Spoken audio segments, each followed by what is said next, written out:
रजीम बिस्मिल्लाहिर्रहमानिर्रहीम अल्हम्दुलिल्लाहि रब्बिल आलमीन अस्सलातु वस्सलामु अला अशरफिल अंबिया'i वल मुरसलीन अम्मा बाद फ़क़द क़ाल अल हुसैन अलैहिस्सलाम इन्नमा खरजतु लितलबि इस्लाहि फ़ी उम्मति जद्दी रसूलिल्लाह अन आमरा बिल मारूफ व नहया अनिल मुनकर सल्लल्लाहु अलैहि वसल्लम। अज़ीज़ान गिरामी, आज के पहले खुतबे में सिलसिले मबाहिस को आगे बढ़ाते हुए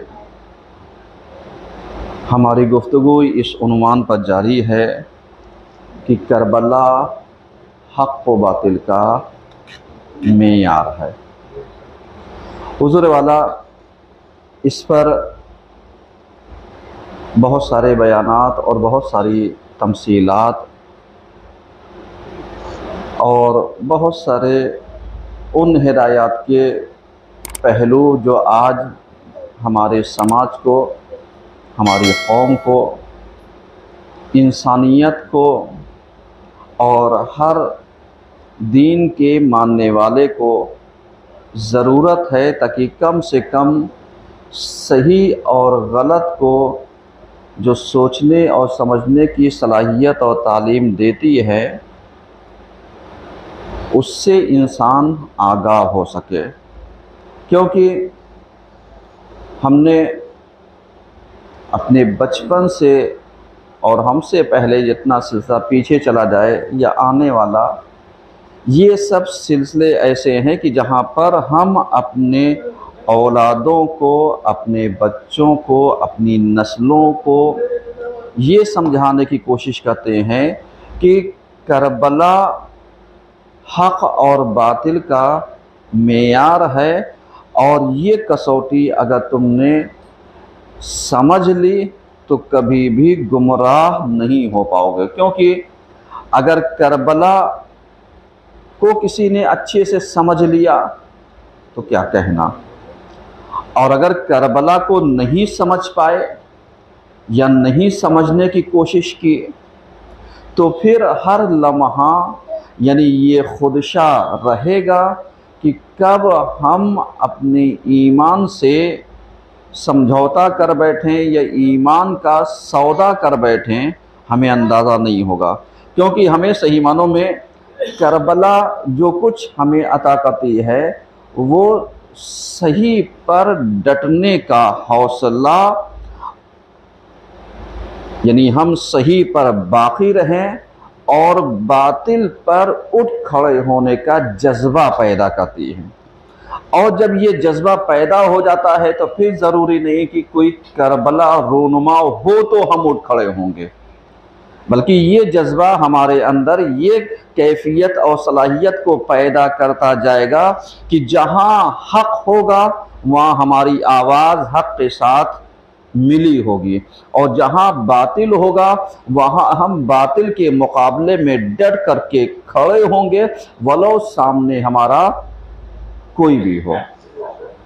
क्योंकि जिस दीन के हम मानने वाले हैं और जिस दीन को पैगंबर इस्लाम ने पहुंचाने की कोशिश की है वो यही कि वहाँ पर रिश्तेदारियाँ नहीं देखी जाती, वहाँ पर यानी सहाबियात या दोस्ती यारी नहीं देखी जाती, वहाँ पर उन चीज़ों पर नज़र नहीं दौड़ाई जाती कि साहब ये हमारा दोस्त है, ये रिश्तेदार है, ये अजीज़ व अकारीब है। वरना आप उठा करके तारीख़ को देख लीजिए तो पैगंबर ने जो रिश्तेदार उनके सही और हक़ पर थे उनको गले से लगाया, सीने से लगाया, और जो रिश्तेदार गलत थे उनको निकाल करके बाहर कर दिया। बल्कि बाहर ही नहीं, अगर उनके तजावुज़ात और जुल्म व बर्बरियत हद से ज़्यादा बढ़ने लगे तो फिर कुरान की वो वाली आयत जिसमें हम तब्बत यदा में पढ़ते हैं ना कि तब्बत यदा अबी लहाबिम व तब, कि अबी लहब के हाथ क्या हों, टूट जाए। इसके पीछे एक बैकग्राउंड है, पूरी साजिशें हैं। कि जो इस एक आयत के ज़ुमरे में इंसान के किरदार को ये आयत पहुंचा रही है, ताकि हम इस चीज़ को महसूस कर सकें कि अगर किरदार अच्छा है तो वेल एंड गुड, और अगर खुदा न खास्ता किरदार बुरा है तो तुम कुछ भी होगे, तुम्हें पैगंबर और आले पैगंबर गले लगाने वाले नहीं हैं। अब उन्वान ज़रा सा जहन में रखिएगा जिस पर हमारी गुफ्तगू चल रही थी और जिस पर हमारी बहस जारी थी, वो यही कि करबला हक और बातिल का क्या है, मियार है। आज हम पलट करके देखें, हालात को देखें, दुनिया का तज्जिया और तहलील करके देखें, जो हालात चल रहे हैं इनमें या इन पर कमेंटमेंट करके देखने, ज़रा सा आलोचना करके देखें, अपने आप को ज़रा सा तबसरा करके देखें कि हमारी बीनिश, हमारी इल्मी सलाहियत, हमारी दूर अंदेशी और हमारी नॉलेज किस चीज़ के बारे में कितनी पाई जाती है। क्योंकि अगर हमारी बीनिश, हमारी सलाहियत, हमारी इस्तेदाद, हमारी काबिलियत, हमारी एबिलिटी यानी सही और गलत को पहचानने की क्षमता नहीं रखती, तो आप चाहे जितने बड़े काबिल हो जाएं, आपकी काबिलियत आपको गलत राह पर जाने से नहीं रोक सकते। सही है? वरना आज आप दुनिया को देखिए, दुनिया के बारे में ज़रा सा तज्जिया करके देखिए और ख़ुद अपने आप के अंदर, अपने गिरेबान के अंदर झांक करके देखिए कि आपके दिल की आत्मा या दिल की आवाज़ या ज़मीर की आवाज़ या ये जो विजदान पाया जाता है, ये क्या कहता है? क्या इसके अंदर थोड़ी सी भी आहवा निकल रही है, थोड़ी सी भी इसके अंदर सलाहियत पैदा हो रही है कि हम सही का साथ दे सकें या गलत की मुखालफत कर सकें? अगर ये जज्बा थोड़ा थोड़ा सा अगर अभी बचा हुआ है, समझ जाओ जिंदा हो, और अगर ये जज्बा मुर्दा पड़ गया है तो फिर फर्क नहीं पड़ता कि तुम घरों के अंदर रहो या कब्रिस्तान में सोए रहो, क्योंकि जिंदा लाश और मुर्दा लाश दोनों में कोई फर्क होने वाला नहीं है। मगर फर्क कब पैदा होगा? वही तुम्हारी सलाहियत से, वही एबिलिटी से। और ये फर्क की कौन सी चीज हमें अता कर सकती है? ये वही फर्क है जो हमें करबला देती है।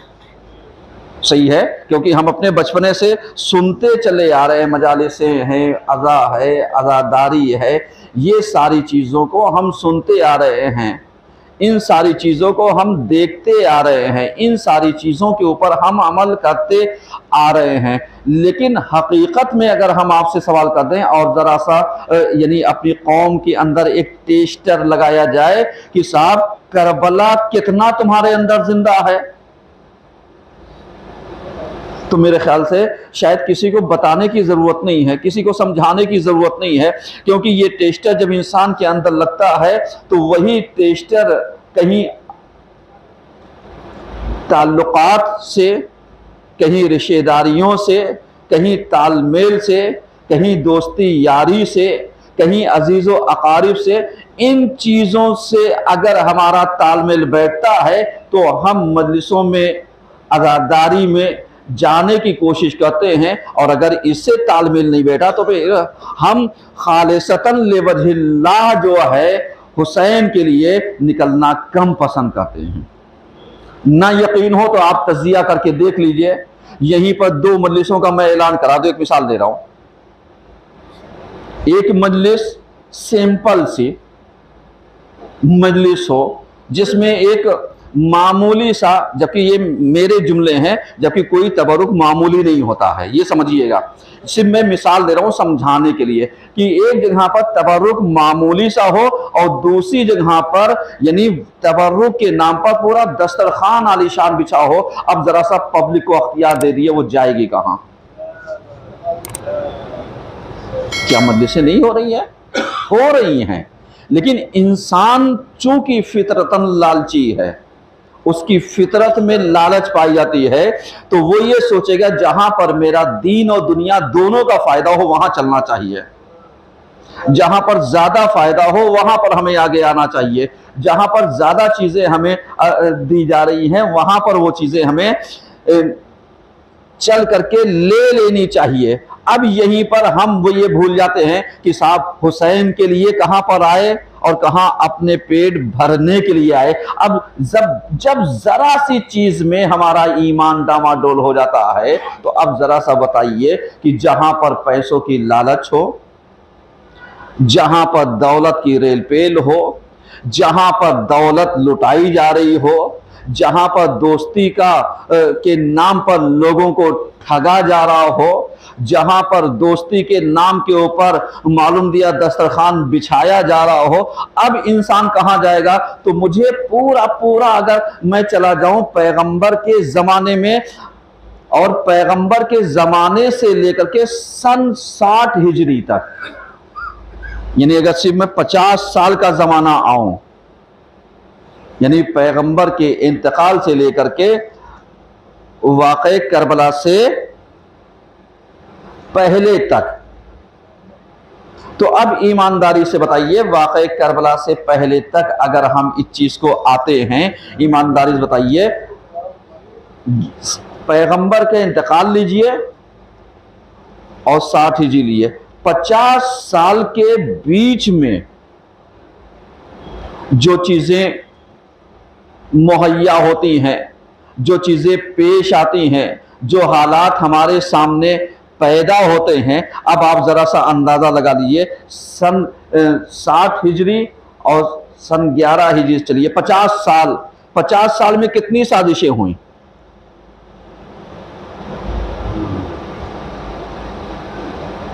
आप 50 साल जा रहे हैं। मैं तो साजिशों का उन बाब को खोलना चाह रहा हूं कि जहां से 18 जिलहिज्जा से चलिए, 12 दिन इधर और 1 महीना 28 दिन उधर, कुल कितने दिन होते हैं? 70 दिन, यानी 2 महीना 10 दिन। अगर आप वैसे लिए 18 और 12 इधर 30 ले लिए, 28 में इधर ले लिए, यानी 1 महीना इस चीज को, तो मालूम दिया कितने दिन हो गए आपके पास? कुल मिला के वही 70 दिन के आसपास। 70 दिन की साजिश ने क्या रचा?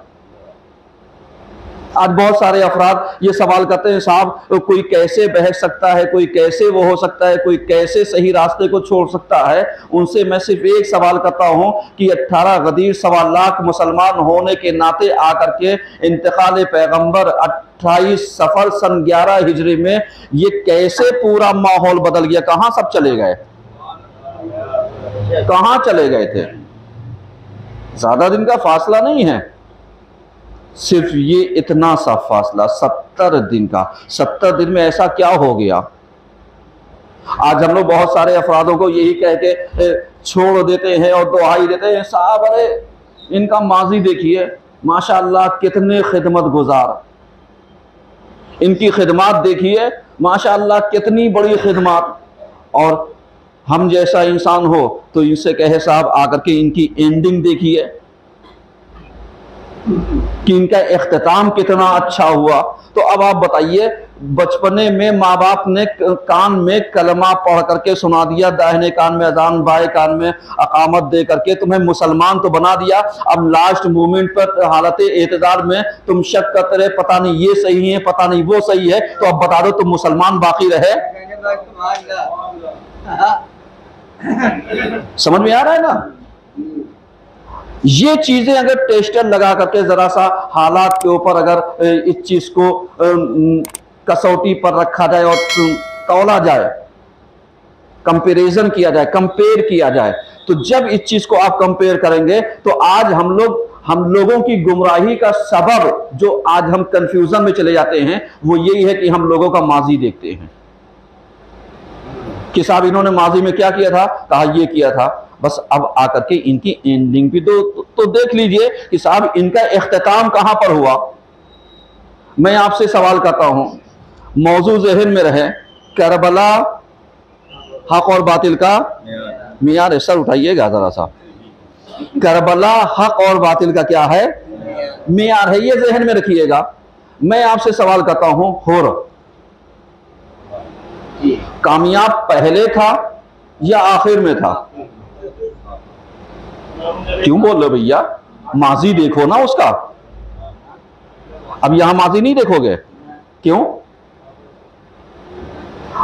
हम माजी ही देख करके तो धोखा खा रहे हैं ना, कि साहब फला साहब अरे इतने खिदमत गुजार, उन्होंने इतनी कुर्बानियां दी।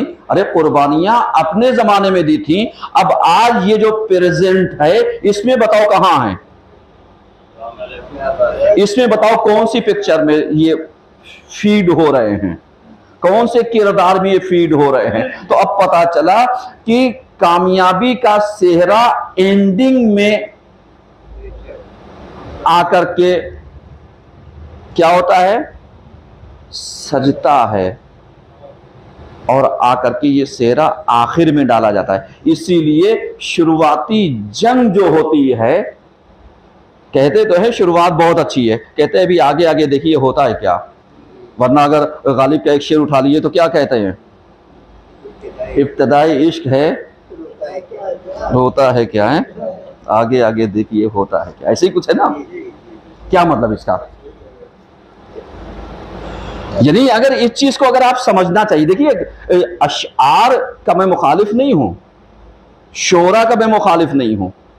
यही फिक्रें जो होती हैं कभी इंसान को सही रास्ते पर लगा देती हैं और कभी इंसान को सही रास्ते से हटा भी देती हैं। अब इस्तेमाल शेर का क्या होना चाहिए कि कहां पर यह शेर किसको हिदायत दे रहा है और कहां पर यह शेर किसको गुमराह कर रहा है, यह समझने की जरूरत है। अब जैसे हूर की बात मैंने छेड़ी कि साहब जैसे हमारे समाज में अगर आप इस चीज को रखिए तो समाज में क्या पेश किया जाता है? साहब इनको कुछ ना कहिएगा। कहा क्यों? कहा इनकी खिदमात बहुत बड़ी है, बहुत बड़ी खिदमत है माशाअल्लाह मेरे सर आंखों पर। लेकिन जरा सा इतना भी तो बता दिए एंडिंग कहां पर है, इख्तिताम, आखिरकार, अंजाम कार, नतीजा। एक मिसाल मैं और देता हूं आपको समझाने के लिए, अभी यहीं पर रुकिएगा। जब बच्चा पैदा होता है, जब बाप बनता है, साहिब औलाद होता है, तो पैदाइशी पर जो जश्न मनाता है वो जश्न कौन सा होता है? कि साहब ये मेरा बेटा वजूद में आया है, दुनिया में आया है, यानी मैं बाप कहलाने के काबिल हो गया। अब इसी चीज को ये लेकर के अपने बेटे की एंडिंग तक जाए, ये ना देखे कि साहब ये बेटा अच्छा है, बुरा है, जालिम है, मजलूम है, कातिल है, मकतूल है, नेक है, बद है, अच्छा है, बुरा है, पढ़ा लिखा है, जाहिल है, ईमानदार है, बेईमान है। कहा मुझे इससे नहीं मतलब, बस ये मेरा बेटा है, पहले दिन पैदा हुआ, वही खुशी आज भी मेरे कानों में। एक सलवात तो पढ़िए कम से कम।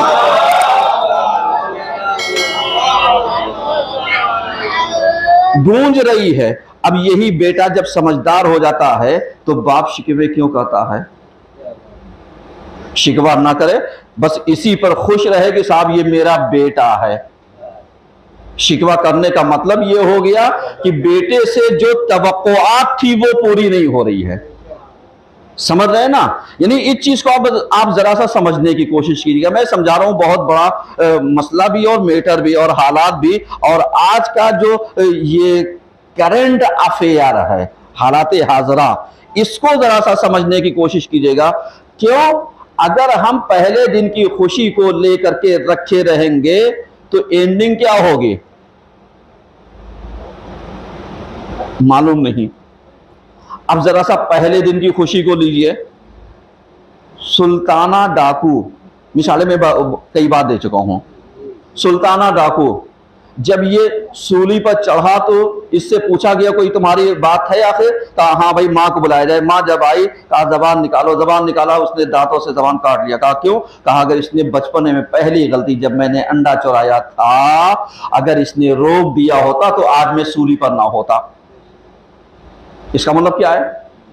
इसका मतलब ये हो गया कि खाली वजूद पैदा कर लेना कामयाबी नहीं है, बल्कि इसकी देख रेख करना, सही गलत की तमीज पैदा करना और इसको बचाए रखना, ये कामयाबी की दलील है। तो अब समझ में आया कि हम किसी के एहसानों तले दबे ना रहें, बल्कि ये देखें कि आज तुम कहां पर खड़े हो।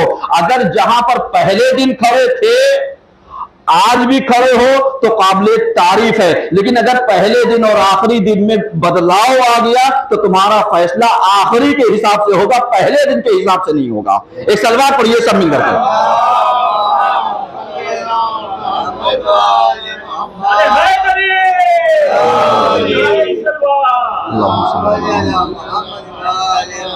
अब जरा सा दलील सुनिए। दलील कौन सी थी? और पूरी जिंदगी कहां पर था? अहले बैत के खानवादे से दूर, और लास्ट में आकर के मिला कब? बस यही मुहर्रम से चंद दिन पहले, जब आकर के जू हसम में इसने इमाम का काफिला रोका। सही है। और वहां से लेकर के 10 मुहर्रम में क्यों चेंज हो गया? अब समझ में आया कि अगर इंसान बदलना चाहे, इंसान चेंज होना चाहे, इंसान अपने आप को चेंज करना चाहे, इनकलाब लाना चाहे, तो इनकलाब लाने के लिए महीनों दरकार नहीं होते, महीनों दरकार नहीं होते। क्यों? इसलिए कि हुर ने सिर्फ फिक्र किया, एक फिक्र, सोचा, थिंकिंग, सोचा साहब ये जो हुसैन के घराने में जो वावैला मची हुई है ना, हाय प्यास बच्चे, कहीं ना कहीं हो या ना हो मैं हूं जिम्मेदार, यही फिक्र उसे कन्वर्ट कर ले आई। अब उठाइए पैगंबर की हदीस को। पैगंबर ने यही कहा कि लम्हा भर की फिक्र, एक लम्हे की फिक्र इंसान की 70 साल की इबादत पर क्या है? भारी है। क्यों भारी है? क्योंकि वही टर्निंग पॉइंट आता है जहां पर हम कुछ ऐसा काम कर जाएं कि जहां पर हम हालात को, अपने आप को बदल करके रख दें और सही रास्ते पर आ जाएं, तो यही लम्हा हमारी 70 साल की इबादत पर क्या हो जाता है? भारी हो जाता है। अब जरा सा मौजू को जहन में रखिएगा कि मौजू क्या है? करबला हक और बातिल का मियार है। गौर फरमा रहे हैं? यानी इस चीज को हमें समझना चाहिए, और जब हम इस चीज को समझेंगे, गौर व फिक्र करेंगे, तब समझ में आएगा कि हमें जाना किधर है, हमें समझना किधर है। यही वजह है कि जब हम मिंबर पर आने वाले का इंतखाब करें, मेरे अजीजों, ये बात हर जगह लागू नहीं होती है। जहां इम्कान और अख्तियार पाया जाता है, बात वहां की है।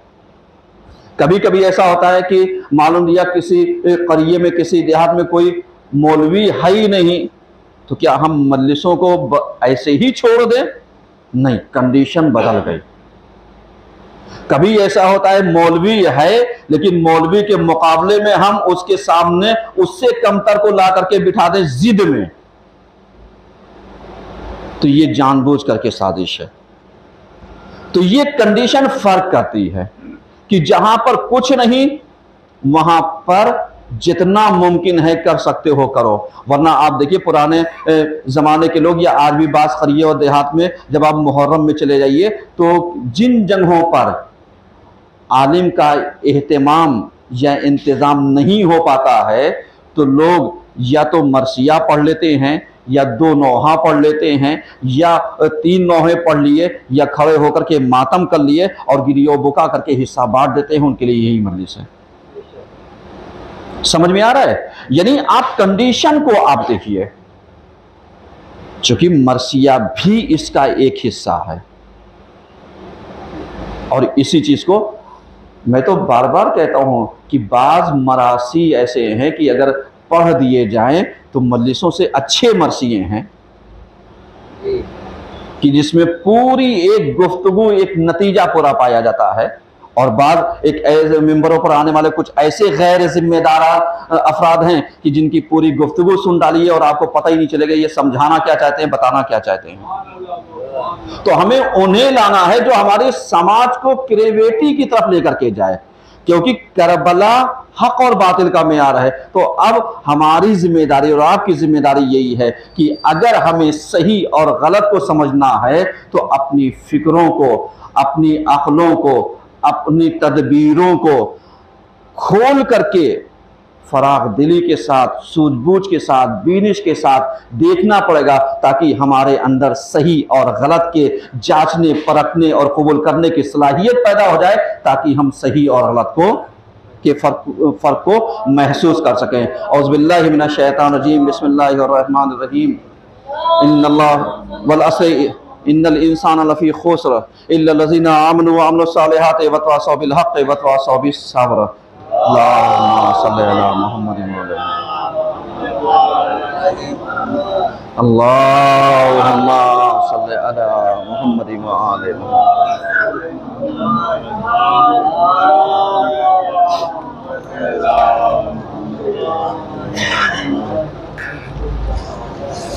औज़ु बिल्लाहि मिनश शैतानिर रजीम, बिस्मिल्लाहिर रहमानिर रहीम। अल्हम्दुलिल्लाहि रब्बिल आलमीन, अस्सलातु वस्सलामु अला अशरफिल अंबिया वल मुरसलीन, अम्मा बाद फ़क़द क़ाला रसूलुल्लाह सल्लल्लाहु अलैहि वसल्लम, इन्नल हुसैना मिस्बाहुल हुदा व सफ़ीनतुन नजात। सल्लल्लाहु अलैहि वसल्लम। अज़ीज़ान गिरामी, आज के दूसरे खुतबे में सिलसिले मुबाहिस को आगे बढ़ाते हुए हमारी गुफ्तगू इस उन्वान पर जारी है कि करबला की तहरीक में ख़वातीन का किरदार। मौजू जहन में रहे, गुफ्तगू चल रही है, क्योंकि हमने पिछले हफ्ते जहां पर गुफ्तगू छोड़ी थी और हमने कहा था कि मैं आपसे सवाल भी कर सकता हूँ, याद है ना? हाँ, अलैहिस्सलाम। अगर याद हो वेल एंड गुड, और अगर नहीं याद है तो मैं आखिरी सिरे से मिलाते हुए गुफ्तगू को आगे बढ़ाना चाहता हूँ कि जहाँ पर यानी कुर्बानियाँ पेश की जाती हैं तो उस कुर्बानी का नाम हम ईसार करते हैं, और कहीं पर कुर्बानी का मिसयूज होता है तो हम उसे क्या कहते हैं? जान चुराना। कि जहां पर कोई भी हमारा एक्सक्यूज एक्सेप्टेड नहीं है।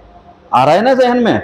यानी जैसे हमने मिसाल दी थी आपके सामने, क्योंकि मेरे पास वक्त कम है लिहाजा यानी हालात को पेश करते हुए और जो हमारी गुफ्तगू है और उसको आगे तक ले जाते हुए, कि हमने कहा था कि जैसे माँ बाप की जिम्मेदारी यही होती है कि साहब वो अपने फ़राइज़ को अदा करते रहे ताकि इनके अंदर वो जज्बात पैदा होता जाए जिसकी वजह से ये अपनी ज़िंदगानी को बेहतर से बेहतर क्या कर सकें, बना सकें और गुजार सकें।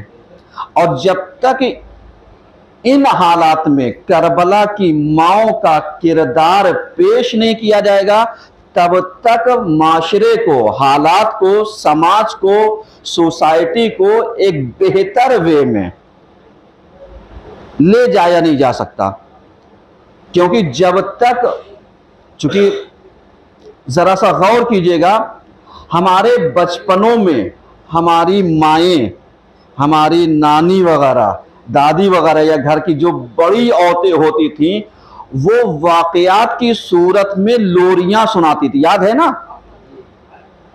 इन लोरियों के पीछे एक कॉन्सेप्ट हुआ करता था, इन लोरियों के पीछे एक मकसद होता था, इन कहानियों के पीछे एक वो हदफ होता था कि जो हमारे अंदर की आत्मा को, ज़मीर को, हमारे विजदान को अंदर से झिंझोड़ करके वो सलाहियत और वो काबिलियत को पैदा कर दे ताकि हम हमेशा सही पर बाकी रहें। यही वजह थी कि जब लोरियां सुनाई जाती थी तो एक तरफा नहीं, हमेशा कहानियां कभी चोर की, कभी बादशाह की, कभी ईमानदारी की, कभी बेईमानों की। और उन्हीं चोरों में से अगर याद हो तो किताब में पढ़ाया जाता ना, अली बाबा 40 चोर और पकड़े गए 45 चोर। तो ये जो 5 था ये कहां के थे?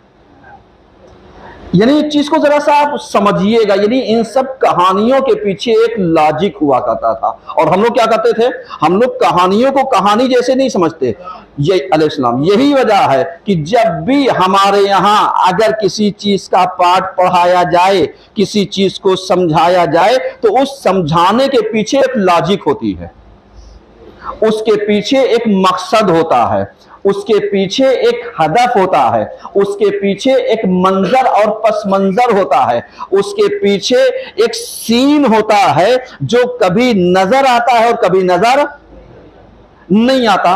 क्या करबला के खवातीन के किरदारों में भी कुछ ऐसा किरदार है जो हमें नजर आया और हमें नजर नहीं आया?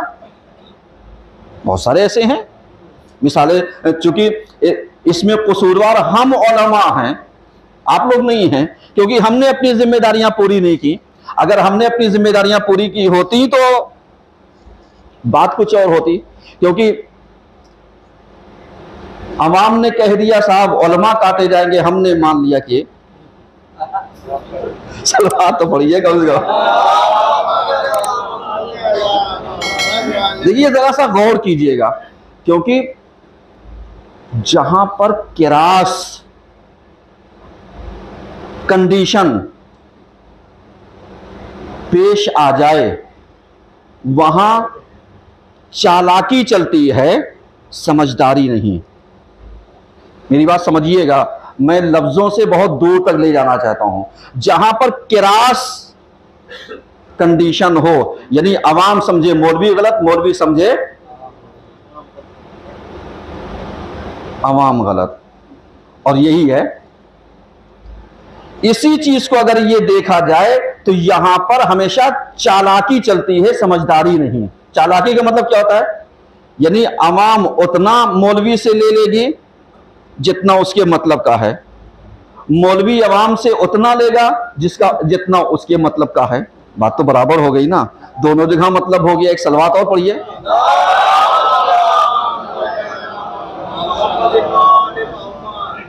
सही है।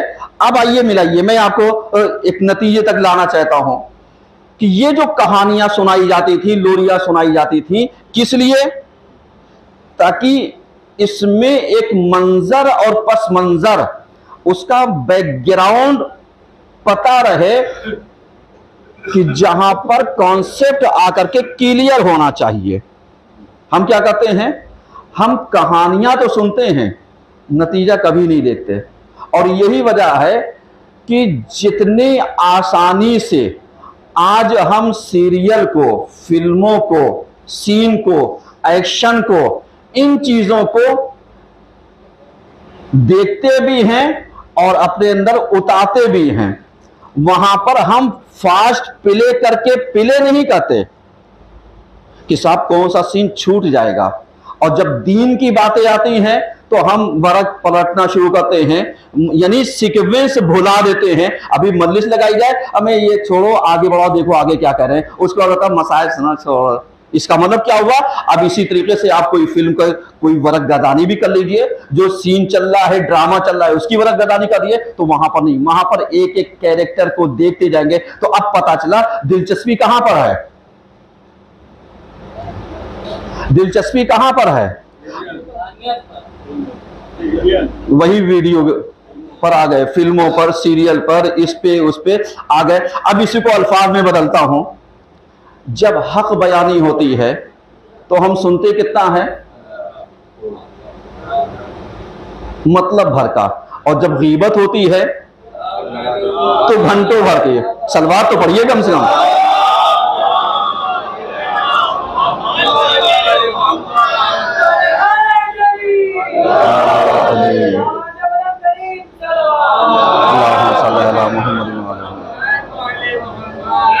तो मेरे अजीज जरा सा आप गौर कीजिएगा, मैं चंद बातें यानी समेट रहा हूं, एक नतीजे की तरफ लाना चाह रहा हूं। अब आप बताइए कि जहां पर यानी सच बताया जा रहा था उसको हमने ध्यान से सुना नहीं, और जहां पर गीबत हो रही थी वहां पर इतने ध्यान से सुना कि पलट करके पूछना भी भूल गए कि जिसके बारे में सुन रहे हैं उससे भी तो जाकर के पूछ ले भैया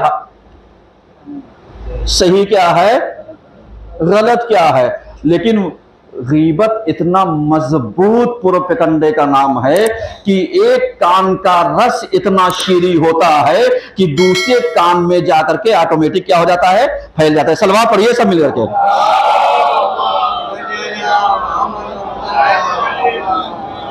आप जरा सा गौर कीजिएगा, क्यों?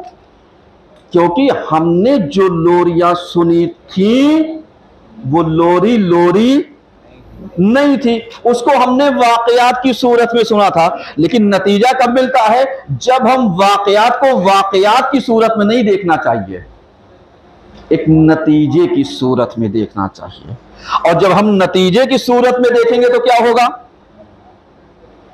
फिर यही होगा, फिर हमारा माइंड, हमारा दिमाग, हमारी सारी चीजें उन चीजों के ऊपर आकर के लग जाएंगी कि जो हम सुन रहे हैं वो कितना सही है, जो हम समझ रहे हैं वो कितना सही है, जो हमारे सामने पेश है वो कितना सही है, जो हमारे सामने पेश किया जा रहा है वो कितना सही है। क्योंकि कभी कभी ऐसा होता है, प्रेजेंटेशन जो होता है, देखिए एक बात और कहना चाहता हूं, जो हमारे सामने प्रेजेंटेशन होता है ये बहुत अहमियत रखता है।